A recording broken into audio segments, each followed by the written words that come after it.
be anything, you're gonna scream like a little girl.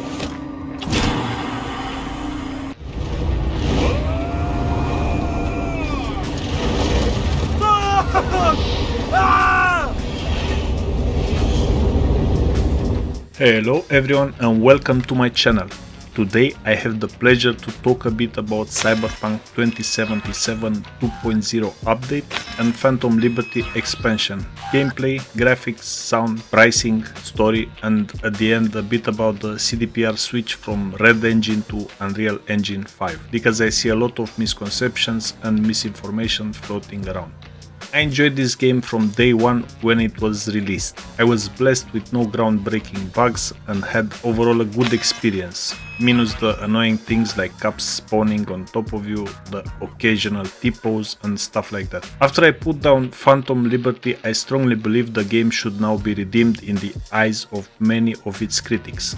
I was not among those, as I'm a sucker for sci-fi, CDPR, and I'm Panam's biggest simp. I love you, Panam. I love you. I don't deny for a second the game was a clusterfuck on consoles and had its share of bad marketing practices, but my own experience with the game at release on a PC with an RTX 2060 I believe I had at that time was great. Only during my second playthrough I had some annoying bugs, but nothing off-putting.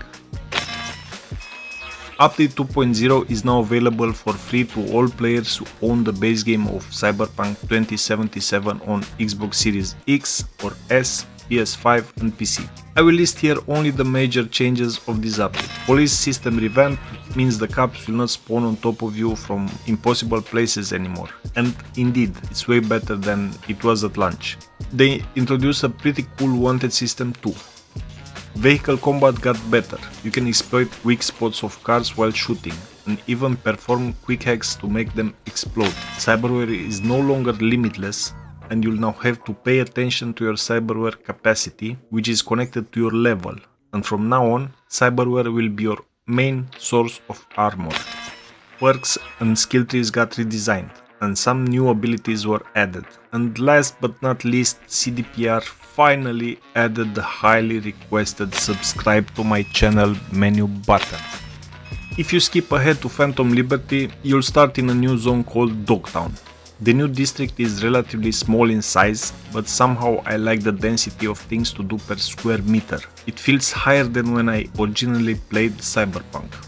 The zone is filled with gigs, side missions and all the good stuff. In addition to that, the DLC also includes new perks, abilities, cyberware, a couple of weapon types and a lot of skill tree changes. The level cap was increased from 50 to 60, giving us the option to max out multiple skill trees. The DLC introduces a new skill tree called Relic. This skill tree unlocks at the beginning of the Dogtown quest, right after you first meet Songbird. The Relic skill tree offers limited yet powerful upgrades to your character that you can only use if you purchase the Phantom Liberty DLC. It can be found in the character menu along with other skill trees. Here's one example: Jailbreak. This skill is related to special weapons like Mantis Blades, Gorilla Arms, Projectile Launch System and Monowire. Unlocking the first skill adds new abilities for all 4 weapons. Gunplay is satisfying and the weapons look and feel good. Vehicle combat looks cool when I look at the other videos, but I didn't engage with it at all because the speed of my vehicle is way higher than the attackers. I always leave them behind in seconds, making this revamped feature a missed opportunity in my eyes. You pigs, and stuffs the bag in his mouth. Could have had a food tube implant, like a deep, wide throat. Yeah, like the one your mom's got. Phantom Liberty adds 11 new gigs and 12 different side missions. Side jobs allow you to explore the personal stories of the Dogtown characters. Gigs are short tasks that you can take from fixers and involve various objectives such as stealing, hacking, assassinating, rescuing, and so on. Finally, with tears in my eyes, I must inform everyone that there is no new romance options in the DLC and no additions in the base game. Why can't I just revisit Panam? CDPR. Hello? I don't want to spoil any of it, so I'll just say it felt I was playing a spy game. Just don't look at the mission names and should be fine, as I try to show generic cutscenes and gameplay even if the stuff I'm showing is part of an important mission. Idris Elba's performance is stellar and Johnny Silverhand is back, even if Reed takes up most of the screen time. Where do we go from here? Now, we wave bye-bye to your dreams of living a long, happy life. Replace someone with country or corp. How many times you gotta take a bullet for these motherfuckers in the name of empty promises? Chew on that when you look at those two. Johnny is still breathtaking. He felt a lot more serious too this time around. I don't know if it's just me, but I remember him cracking a lot more cynic jokes in the base game. Reed, Sunbird, Alex, Myers and Hansen and even side content characters you interact with are pretty cool too. Great voice acting and decent lip sync. It was a pleasure to explore each and every dialogue option just to learn more about this part of town and its people. So overall the story is great, guys and girls. I have nothing but praise for it, from the tone, pacing to delivery. Gamers everywhere should be pleased and other devs should be jealous. And this goes for the entire story, by the way, not just Phantom Liberty. The only issue I have with the part of the story in particular is the fact that it often feels you lack one more dialogue option for it to be perfect. Meaning I sometimes wouldn't use any of the choices I was presented with. And finally, I saw 2 endings so far, but I hear there's more. Wish the branching would happen earlier in the story, but I understand why it happens towards the end. And don't get me wrong, this doesn't take anything away from the experience. It's so weird to talk about the story without showing or saying anything that would spoil stuff, so I'll stop here, hoping I made my points. Nothing to say here. I like the style, it's helpful. This game even has a useful map. Wink wink Starfield.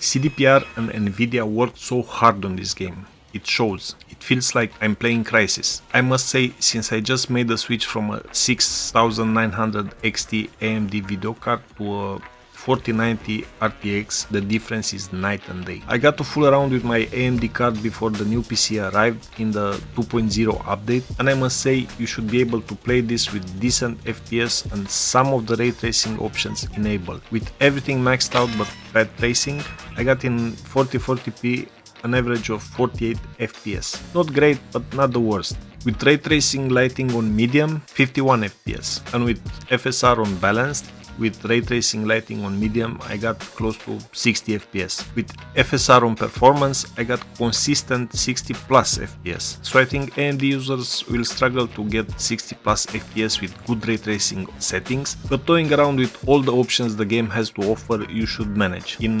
1080p it should be easy, even for AMD video cards.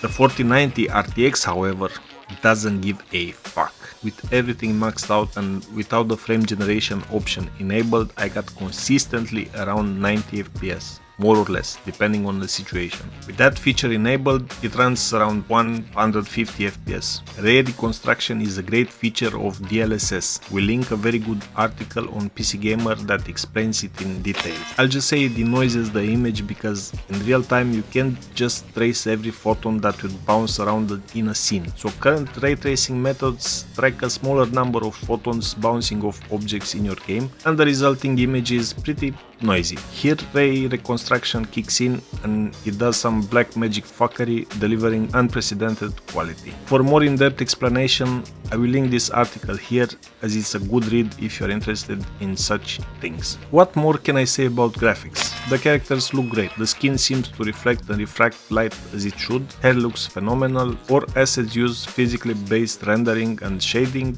This is a method of shading and rendering that provides a more accurate representation of how light interacts with material properties. PBS is usually specific to shading concepts, while PBR refers to rendering and lighting. Both terms describe the process of representing assets from a physically accurate standpoint. My point with all this mambo jumbo is, there is little to nitpick when developers adopt a physically based shading workflow. Everything looks just right. Effects also look very cool. It's so nice to see lighting affect particles, and CDPR did a very good job with this.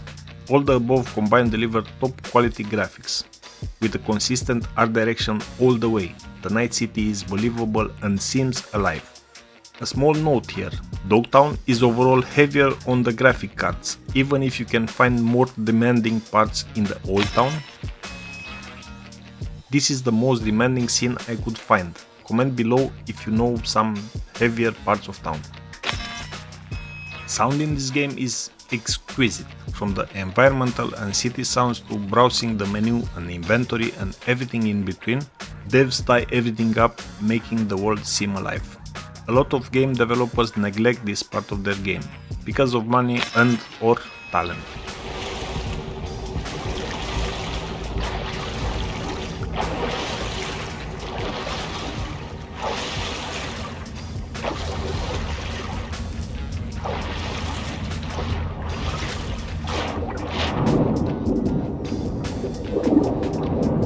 Is not the case here. They added a lot of radio stations and the soundtrack is pretty cool, but I will not play any of it here for obvious reasons.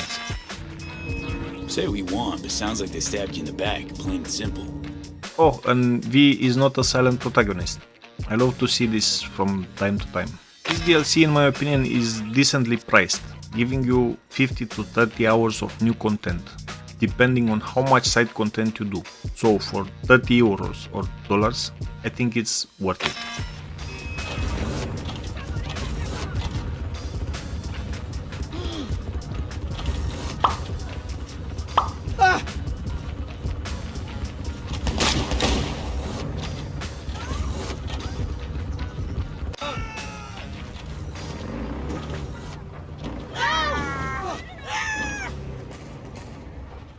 Cyberpunk 2077 is not perfect, but it's pretty fucking close, especially looking at the state of AAAs lately.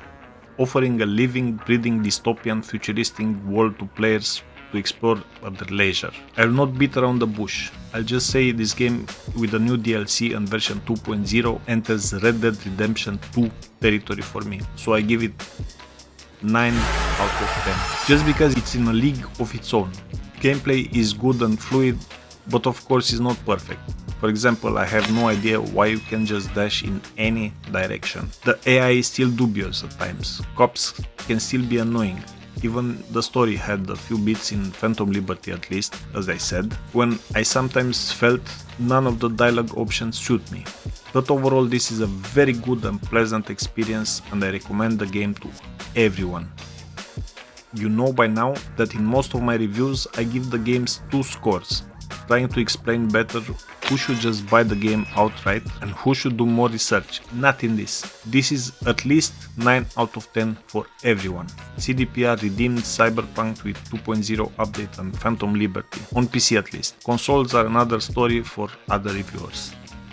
As for the transition from Red Engine to Unreal Engine 5, CPU single-threaded performance is very good in Red Engine as far as I hear, compared with Unreal Engine 5. And the latter doesn't have path tracing, yet. People need to understand that when a big company like this starts working with a new engine, they modify it to their needs. So, in time, CDPR's branch of Unreal Engine 5 will have great CPU utilization and path tracing and whatever they want really. It just takes time. And I'm pretty sure they already have a team of programmers and tech artists working with Unreal Engine 5 already. I hope you like this and find it informative. See ya! Wait, seriously? So we lost him? Not entirely. They only last in the city center. Headed out direction. Find a vantage point near the entrance of Dogtown. You'll grab a trace on the runners as they drive to the meeting.